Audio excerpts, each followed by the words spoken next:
જસદણના કનેસરા ગામ નજીક ભયંકર અકસ્માત સર્જાયો, જેમાં સામસામે બાઇક આવેલી સાથે અથડાતા વિઠ્ઠલ જાદવ ઘોડકિયા ઘટના સ્થળે જ મોત નીપજ્યું હોવાનું સામે આવ્યું છે.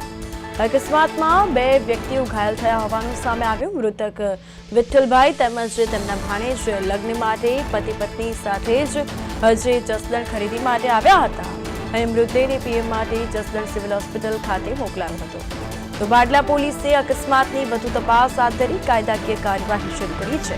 જસદણના કનેસરા ગામ નજીક અકસ્માતની ઘટના ભયંકર અકસ્માત સર્જાયો. સામસામે બાઇક અથડાતા એક વ્યક્તિનું મોત નીપજ્યું હોવાનું સામે આવ્યું. તો બાઇક અથડાતા એકનું મોત અને 2 ઘાયલ થયા હોવાનું સામે આવ્યું છે. મૃતદેહને પીએમ અર્થે જસદણ સિવિલ હોસ્પિટલ ખાતે ખસેડાયો છે. તો બાડલા પોલીસે અકસ્માત અંગે વધુ તપાસ હાથ ધરી અને કાયદાકીય કાર્યવાહી શરૂ કરી છે. જસદણના કનેસરા ગામ નજીક ભયંકર અકસ્માત, એકનું ઘટના સ્થળે જ મોત નીપજ્યું છે. અન્ય 2 વ્યક્તિઓ ઘાયલ થયા હોવાનું સામે આવ્યું છે. મૃતદેહ પીએમ માટે સિવિલ હોસ્પિટલ ખસેડાયો હતો. આ સાથે વધુ માહિતી માટે અમારા સંવાદદાતા કિશન પ્રજાપતિ ફોન લાઈન પર જોડાઈ ગયા છે.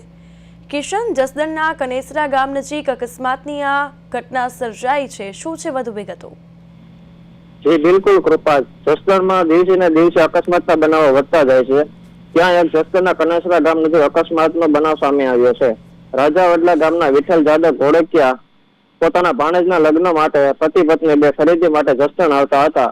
ત્યારે સામસામે બાઇક અથડાતા વિઠ્ઠલભાઈ ઘોડકિયાનું ઘટના સ્થળે મોત નીપજ્યું હતું અને 2 વ્યક્તિ ઘાયલ થયા હતા. 2 વ્યક્તિ ઘાયલ થયા હતા તેને સારવાર માટે નજીકની હોસ્પિટલે ખસેડવામાં આવ્યા હતા અને વિઠ્ઠલભાઈ જાદવને મૃતદેહને પીએમ અર્થે જસદણ સિવિલ હોસ્પિટલ ખાતે ખસેડાયો હતો. બાડલા પોલીસે અકસ્માત અંગે વધુ તપાસ હાથ ધરી હતી. જી બિલકુલ, અકસ્માતની આ ઘટના ક્યારે સર્જાઈ તેને લઈને પોલીસની કોઈ પ્રતિક્રિયા સામે આવી છે? પોલીસની પ્રતિક્રિયા તો હજી સામે આવી નથી. પીએમ નો રિપોર્ટ આવે પછી બધી પ્રતિક્રિયા સામે આવશે.